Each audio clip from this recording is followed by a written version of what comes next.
دیکھو نبی کے دور میں سنت مؤکدہ تھی کہ نہیں تھی؟ صحابہ کچھ سنتوں کو بڑے اہتمام سے پڑھتے تھے اور کچھ سنتوں کو زیادہ اہتمام نہیں کیا کرتے تھے.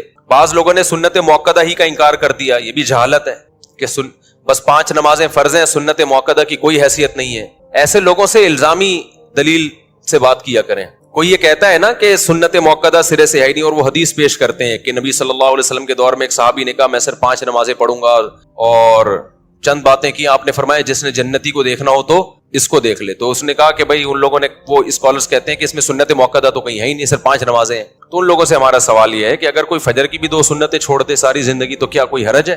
ان صحابی نے تو فجر کی سنتوں کا بھی ذکر نہیں کیا. اگر کوئی ساری زندگی وتر نہ پڑھے تو بھی کوئی حرج نہیں ہے, جبکہ وتر نہ پڑھنے کو تمام محدثین فقہا وتر چھوڑنے والے کو کچھ تو حرام ناجائز کہتے ہیں, کچھ کہتے ہیں شدید ملامت کا مستحق ہے. امام احمد ابن حنبل جو امام بخاری کے استاذ ہیں, انہوں نے تو یہاں تک کہہ دیا جو وتر کی نماز نہیں پڑھتا اس کی گواہی مقبول نہیں ہے, وہ گواہی دینے کا حل نہیں ہے. کیوں؟ انہوں نے دیکھا حدیثیں ہیں من لم یوتر لیس منا, جو وتر نہیں پڑھتا ہم میں سے نہیں ہے. ان اللہ زادکم صلاۃ الا وہی الوتر, اللہ نے ایک اور نماز کا اضافہ کر دیا ہے, وہ کیا ہے؟ وہ وتر ہے. البانی نے اس حدیث کو صحیح کہا. میں اسد البانی کا حوالہ اس لیے پیش کر رہا ہوں کہ یہ لوگ ہمارے خلاف جب وتر کے بارے میں دلیل دیتے ہیں نا, اور یہ ہمارے خلاف جو بھی دلیل ہیں, تو البانی رحمہ اللہ کا حوالہ دیتے ہیں کہ انہوں نے حدیث کو صحیح کہا ہے غلط کہا, اس لیے میں ان کا حوالہ دے رہا ہوں. سمجھتا ہے کہ نہیں سمجھتا؟ اتنی ساری حدیثوں کو کہاں لے کے جاؤ گے؟ اور فجر کی 2 سنتوں کی کس قدر تاکید ہے. اور چلو اگر سنت مؤکدہ کا اسلام میں کانسیپٹ ہی نہیں ہے, کوئی کانسیپٹ نہیں ہے, فرض ہے یا عام سنت ہے, تو میرا ایک سوال ہے, فجر کی 2 رکعتوں میں ہم چھوٹی قرات کرتے ہیں یا لمبی قرات کرتے ہیں؟ بولو نا.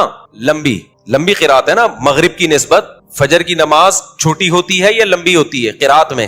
آپ مجھے بتاؤ, آپ کا امام اگر فجر کی پہلی رکعت میں انا اعطیناک الکوثر پڑھے اور دوسری میں قل واللہ احد پڑھے اور یہی معمول بنا لے, آپ برداشت کر لو گے امام کو کہ بھائی تو مغرب ایسے پڑھا رہا ہے جیسے فجر ایسے پڑھا رہا ہے جیسے مغرب؟ آپ اسے جواب میں یہ کہہ سکتے ہو کہ یہ فرض ہے, فجر کی 2 رکعت جو پڑھی جائیں گی ان میں لمبی قرات کیا ہے؟ فرض ہے. آپ یہ کہہ سکتے ہو امام کو؟ فرض تو نہیں ہے, اگر فرض ہوتی تو پھر انا اعطینا سے نماز ہوتی نہیں. آپ جواب میں یہ کہو گے بھائی یہ سنت ہے, فجر کی 2 رکعتوں کو طول دینا کیا عمل ہے؟ سنت عمل ہے. انا اعطینا آپ مغرب میں پڑھ لیں, چلو کبھی کبھار فجر میں ہو جائے, سفر میں آپ تھے یا کہیں تھکاوٹ تھی تو ایک الگ بات ہے, نارملی فجر میں لمبی قرات کرنا سنت ہے. جواب میں وہ یہ کہے کہ سنت ہے نا, کوئی فرض واجب تو نہیں ہے. جواب میں وہ یہ کہے کہ سنت ہے نا, کوئی لازم تو نہیں ہے نا. آپ نے کہا ہاں جی ہم نے تو بعض اسکالرز کو سنا ہے کہ یا تو فرض ہوتا ہے یا سنت مؤکدہ تو کچھ ہوتا ہی نہیں ہے. آپ کو ہاں سنت ہے تو کہ جب ضروری نہیں ہے, ان صحابی نے تو کہا تھا 5 نمازیں فرض ہیں, 5 نمازیں کیا ہیں؟ فرض ہیں. تو میں یہ 5 نماز پڑھ لی نا میں نے فجر کی, ہو گئی نا, انا اعطینا سے بھی تو ہو گئی نا. آپ جواب میں کہو گے بھائی عام سنتوں کی طرح نہیں ہے فجر کی 2 رکعتوں کو طول دینا, یہ سنت مؤکدہ ہے. نبی نے ہمیشہ فجر کی 2 رکعتیں لمبی پڑھی ہیں. تو بتا دیا کہ فجر پڑھنے کا اوریجنل طریقہ یہی ہے. تو جیسے فجر کی 2 رکعتوں کو طول دینا, لمبا کھینچنا عام سنت نہیں ہے بلکہ سنت مؤکدہ. جو امام یہ کام نہیں کرے گا قابل ملامت ہوگا, اس کو امامت سے نکالا بھی جا سکتا ہے کہ یار تو روزانہ انا اعطینا سے فجر پڑھا رہا ہے, یہ کیا کر رہا ہے بھائی؟ انا اعطینا پڑھتا ہے, دوسری میں قل اللہ پڑھتا ہے, یہ فجر ہے یا مغرب ہے؟ یہ سمجھ میں نہیں آ رہا کیا کر رہا ہے. وہ کہے کہ فرض واجب تو نہیں ہے نا, اسے کہا جائے گا سنت مؤکدہ ہے. اور جو سنت مؤکدہ کو چھوڑ دیتا ہے وہ قابل ملامت ہوتا ہے اور واجب الاخراج ہوتا ہے. آپ پتلی گلی سے نکلو, ہم کوئی تمیز کا امام لائیں گے جو فجر تمیز سے پڑھائے. تو اسی طرح جیسے نماز کے اندر کی کچھ سنتیں عام سنتیں, کچھ سنتیں مؤکدہ ہیں, ایسے ہی نماز کے باہر کی بھی سنتوں میں کچھ عام ہوتی ہیں, کچھ سنتیں مؤکدہ ہوتی ہیں. تو فجر کی جو 2 فرض ہیں, اب میں ایک اور مثال آپ کو دیتا ہوں. فجر کے 2 فرض امام آ کے پڑھاتا ہے, اس سے پہلے نہ گھر میں سنتیں پڑھتا ہے نہ مسجد میں آ کے پڑھتا ہے, ڈائریکٹ گھر سے آیا مصلی پہ کھڑا ہو گیا نا. آپ نے 1 مہینہ دیکھا یار امام صاحب سنتیں نہیں پڑھتے, آپ نے کہا گھر پہ پڑھتے ہوں گے, زیادہ نیک ہیں یہ, گھر پہ پڑھ کے آتے ہوں گے.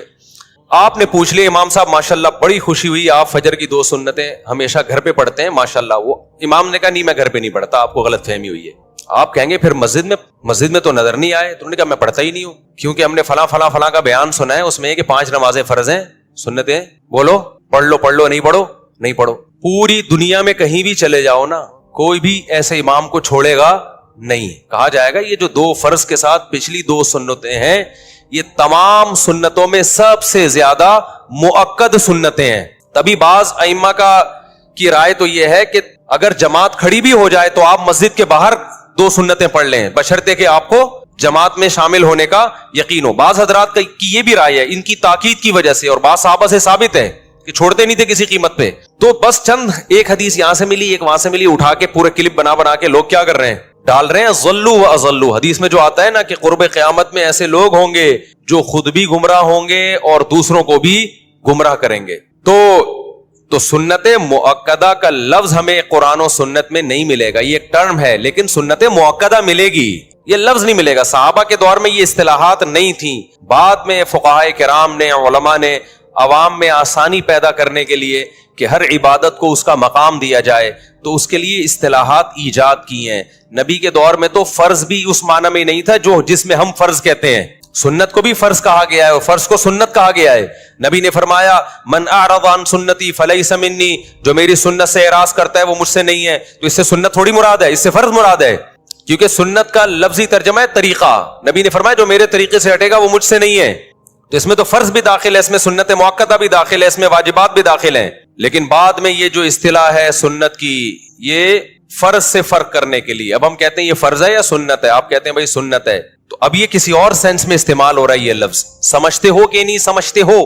سورہ مومنون جو ہے اس کی ابتدا اللہ تعالیٰ نے اہل ایمان کی صفات سے کی ہے کہ جو ایمان والے لوگ ہیں نا, جن کا آخرت پر ایمان ہوتا ہے, تم ان کے اندر کچھ کوالٹیز دیکھو گے, دیکھنے سے نظر آئیں گے ان کے اندر یہ صفات ہیں. وہ صفات میں بیان کر کے آگے چلتا ہوں. قد افلح المؤمنون, فرمایا مومنین کامیاب ہو گئے, فلاح پا گئے. کیسے کامیاب ہوئے یہ آگے آ رہا ہے. الذین هم فی صلاتہم خاشعون, یہ وہ لوگ ہیں جو اپنی نمازوں میں خشوع پیدا کرتے ہیں. سب سے پہلے ایمان لانے کے بعد اپنی نماز کو ٹھیک کرنے کی ضرورت ہے, خشوع پیدا کریں. آج جب نماز ٹھیک کرنے کی طرف جاتے ہیں تو اختلافی مسائل کے جھگڑوں میں پڑے جاتے ہیں کہ رفع الیدین کے ساتھ پڑھیں کہ بغیر رفع الیدین کے پڑھیں, ہاتھ باندھ کے پڑھیں کہ ہاتھ چھوڑ کے پڑھیں. صحابہ کرام میں یہ تمام قسم کی نمازیں موجود تھی. رفع الیدین سے پڑھنے والے بھی تھے, اور امام بخاری کے شاگرد امام ترمذی کہتے ہیں رفع الیدین سے نہ پڑھنے والے بھی بہت سارے صحابہ تھے. امام ترمذی کا بیان ہے ترمذی میں, اور روایات سے بھی ثابت ہے. تو ان لوگوں میں زور سے آمین بھی تھی, آہستہ آمین والے بھی تھے, رفع الیدین والے بھی تھے, بغیر رفع الیدین والے بھی تھے. لیکن ان کی نمازوں میں چاہے رفع الیدین کے ساتھ ہو یا بغیر رفع الیدین کے ہو, خشوع و خضوع سب میں مشترک تھا. آج رفع الیدین کرنا یا نہ کرنے کے پھڈے تو بہت پتہ ہوتے ہیں, نماز سے خشوع کیا ہے, شارٹ ہے. تو ہماری نمازیں تو چاہے بغیر رفع کے پڑھیں یا رفع کے ساتھ پڑھیں, قبول مجھے لگتا ہے کہ نہیں ہو رہی. صحابہ میں ایسے بھی تھے جو ہاتھ چھوڑ کے نماز پڑھتے تھے. امام مالک کا یہی رائے ہے کہ ہاتھ چھوڑ کے پڑھنی چاہیے. تو ہر ایک کے اپنے دلائل ہوتے ہیں, تو ان میں الجھانے والے بہت ہیں, نماز میں خشوع پیدا کرانے والے کم ہیں. یہ اہل اللہ کی صحبت سے آتی ہے یہ چیز. جب اللہ والوں میں اٹھیں گے, بیٹھیں گے, رہیں گے, خوب سمجھ لو کچھ چیزیں تقریروں سے نہیں آتی, اہل اللہ کے پاس رہنے سے آتی ہیں. پہلے زمانے میں اس کی بڑی ویلیو تھی کہ اس کا شیخ کون ہے, کس کی صحبت اس نے اٹھائی ہے. آج یہ چیزیں مارکیٹ میں ان کی ویلیو ختم. کہتے ہیں بزرگ لیس, کوئی بابا شابا کوئی بزرگ ہے ہی نہیں. اس کا نقصان کیا ہوا, نمازوں سے خشوع ختم. صحابہ نے نبی کے ساتھ نمازیں پڑھی ہیں, ان کے ساتھ وقت گزارا ہے. تابعین نے صحابہ کے ساتھ کیسے نمازیں پڑھا کرتے تھے, پھر تبع تابعین نے تابعین کے, یہ سلسلہ سند متصل کے ساتھ آج تک چلا آ رہا ہے. اگر آپ دین کسی سے پراپر سیکھتے نہیں ہیں, اس کی صحبت میں نہیں رہتے, تو آپ کی صرف کتابی عالم بن جاؤ گے, اور کتابی عالم خشکا ہوتا ہے, اس میں خشوع و خضوع نہیں ہوتا, خشک ہوتا ہے. وہ اسی علم کے ذریعے آگ لگا دیتا ہے فرقہ واریت کی, فتنہ پھیلا دیتا ہے. وہ لوگوں کو دین کے قریب کرنے کے بجائے دین سے دور کر دیتا ہے. ابھی غیر مسلم مسلمان ہوئے چند دن پہلے, ہندو تھے, پوری فیملی مسلمان ہوئی الحمدللہ. تو مجھے کہنے لگے کہ ہم اسلام لانے سے پہلے دیکھ رہے تھے یوٹیوب پہ, ہم بہت سے اسکالرز کو سن رہے تھے کس کے ہاتھ پہ مسلمان ہو. تو افسوس کے ساتھ کہنا پڑتا ہے کہ یوٹیوب پہ غیر مسلم لوگ کہتے ہیں, میں نہیں کہہ رہا, کہ ایسے لوگ بہت ملیں گے جو مزید کنفیوژن میں ڈال رہے ہیں ہمیں, مزید کنفیوژن, ایک دوسرے کی ٹانگیں کھینچنے میں. یہ ایسا, اس کی کتاب میں یہ لکھا, اس نے کتاب میں یہ لکھا, اس نے یہ جواب دیا, اس نے یہ جواب دیا. خالصتاً مثبت انداز سے کام کرنے والے وہ معدوم ہیں, کالعدم ہیں. تو غیر مسلم کیا سوچے گا یار، یہ کیا تباہی پھیلائی ہوئی ہے ان لوگوں نے، کیا کر رہے ہیں یہ. باہر بھی یہی ایک انگریز مسلمان ہوتا ہے تو وہ ایک عجیب عذاب میں آ جاتا ہے، وہ ادھر ٹانگیں کھینچ رہا ہے، اور ہر آدمی کہتا ہے میں ہوں جو قرآن و حدیث بیان کر رہا ہوں.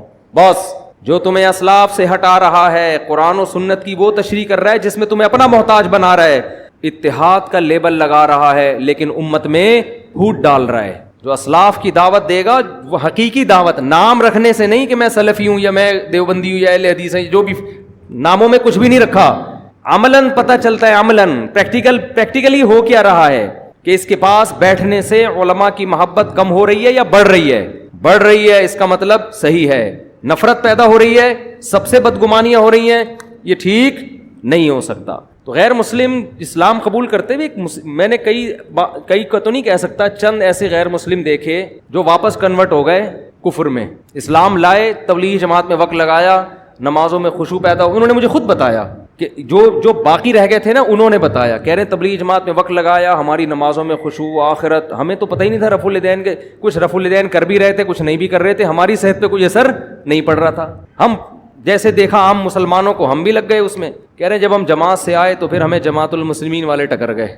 انہوں نے کہا یہ سارے غلط ہیں، یہ حنفی کیا ہوتا ہے، شافی کیا ہوتا ہے، مالکیہ کیا، حنبلی کیا ہوتا ہے، یہ دیوبندی، یہ بریلوی، یہ اہل حدیث، یہ فلانا، اور لٹریچر لا کے جماعت المسلمین کو لازم پکڑو، صرف قرآن. کہہ رہے اتنے بڑے مسائل، ایک طرف یہ تھے، ایک طرف پوری دنیا تھی. کہہ رہے ہمارے بہت سے رشتہ دار واپس اسماعیلی بن گئے، آغا خانی بن گئے. تو میں یہ عرض کر رہا تھا صحابہ کرام میں قدر مشترک کیا تھی، ان کی نمازوں میں خشوع تھا، جو آج مارکیٹ میں شارٹ ہے. ہاتھ باندھنے میں بڑا اختلاف تھا صحابہ کرام کا. ہاتھ باندھنے میں خوب سمجھ لو، یہاں ہاتھ باندھنا سینے پہ، کوئی صحیح حدیث کسی کے پاس نہیں ہے. دعوے کرنے والے بہت ملیں گے، اور یہ جو احناف دعویٰ کرتے ہیں کہ ناف پہ ہاتھ باندھے جائیں گے، اس کے بارے میں بھی مرفوع روایت ہمارے علم میں کم از کم کوئی صحیح روایت موجود نہیں ہے، کسی کے پاس بھی نہیں ہے. اس بارے میں ہر مجتہد نے اجتہاد کیا ہے، 2-3 حدیثوں کو جمع کر کے اپنی رائے قائم کرنے کی کوشش کی ہے. امام ابو حنیفہ کا اپنا ایک انداز ہے، انہوں نے 3-4 روایات کو جمع کر کے ایک کیفیت وضع کی ہے. امام شافعی کا اپنا انداز ہے، انہوں نے ایک روایت کو فوکس کیا، اس روایت کے مطابق فتویٰ دیا.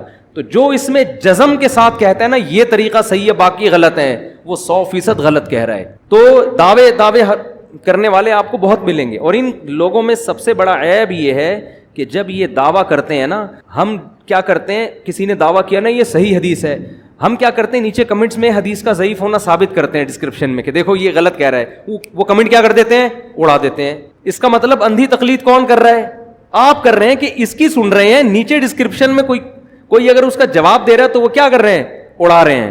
تو یہ سب باتیں ہوتی ہیں کہ ہم لوگوں کو کسی کا مقلد نہیں بناتے، ہم ڈائریکٹ قرآن حدیث کی بات کرتے ہیں، صرف باتیں ہیں. حقیقت میں یہ لوگوں کو اپنا مقلد بنا رہے ہوتے ہیں کہ صرف ہماری سنو.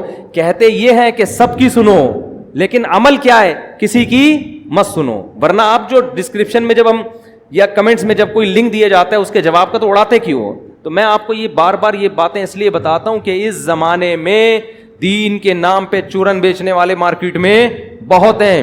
تو قرآن کیا بیان کر رہا ہے اس کو فوکس کرو. الذین هم فی صلاتہم خاشعون، فرمایا اہل ایمان اپنی نمازوں میں خشوع پیدا کرتے ہیں. والذین هم عن اللغو معرضون، جو کامیاب لوگ ہیں وہ لغو سے اعراض کرتے ہیں.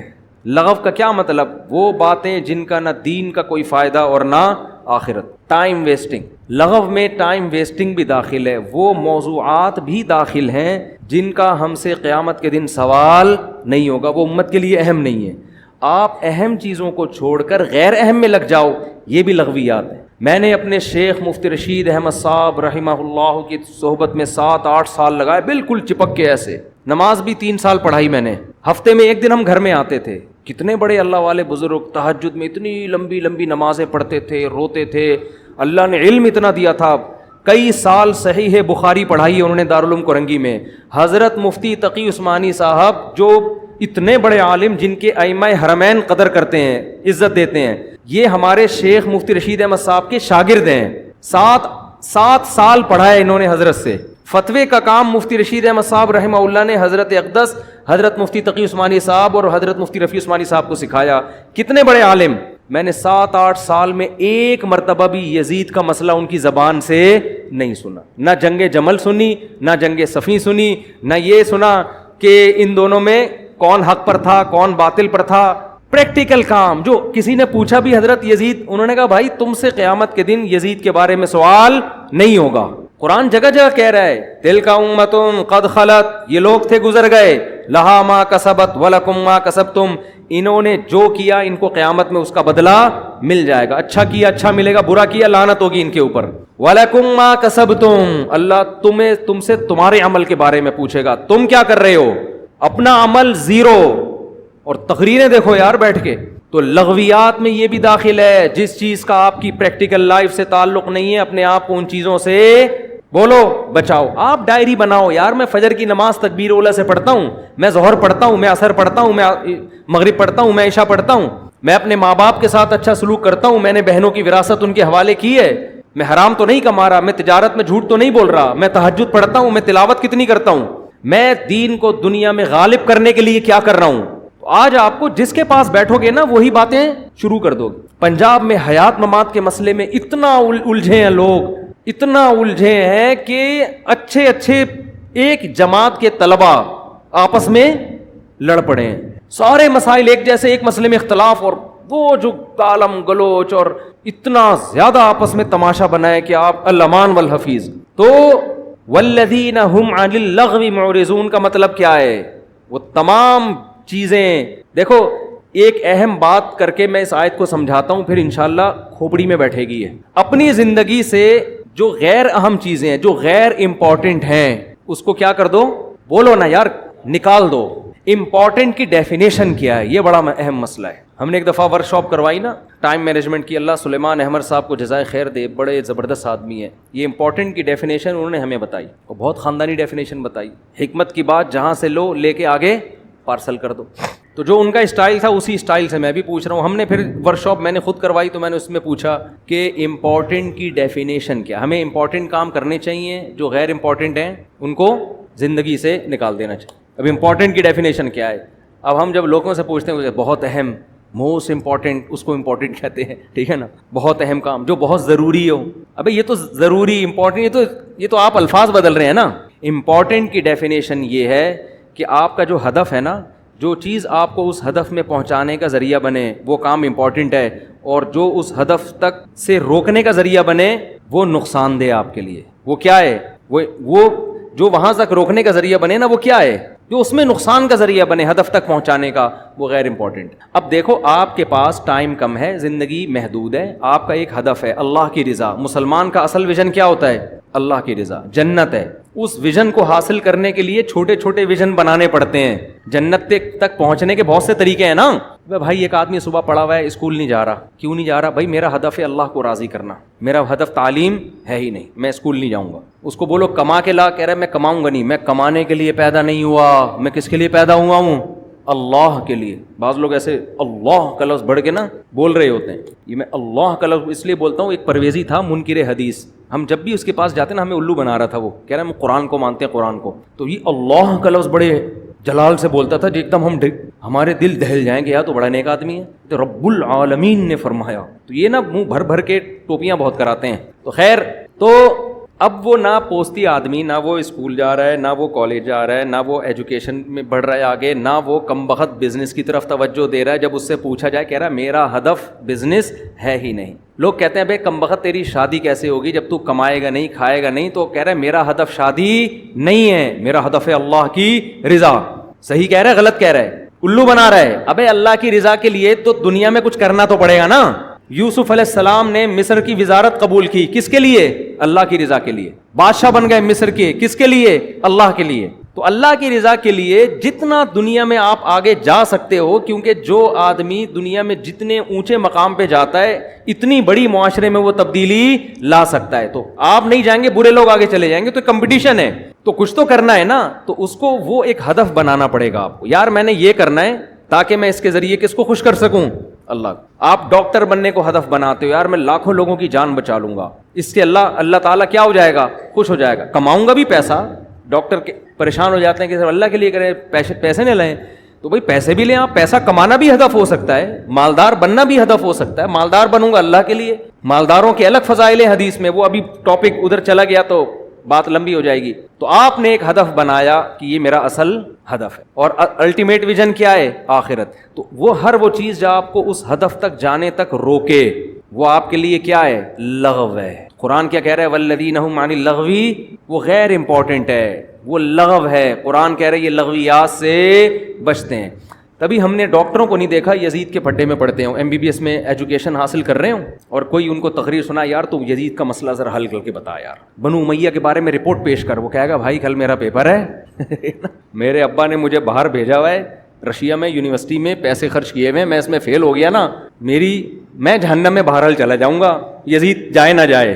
تبھی وہ پڑھ بھی لیتا ہے. اور اگر وہ میڈیکل کالج میں ایجوکیشن کے دوران بنو امیہ کے بکھیڑے لے کے بیٹھ جائے, جیسے بعض لوگ یوٹیوب پہ بنو امیہ سے ان کو ایسی چڑ ہو گئی ہے کہ اچھے کام بھی غلط اور غلط تو ویسے ہی غلط, امت کو اسی میں الجھا دیا, تو پھر آپ مجھے بتاؤ کہ وہ پڑھ لے گا؟ وہ کبھی بھی نہیں پڑھ سکتا. آپ اسے کہو گے بھائی اپنی تعلیم کو فوکس کرو, تو خوب سمجھ لیں جب تعلیم کو فوکس کرے گا نا تو فوکس کرنے کے بعد بھی نہیں پھڈے میں ڈالا جائے گا اس کو, اس لیے کہ آگے اس سے بھی بڑے بڑے اہداف آپ کے سامنے موجود ہیں.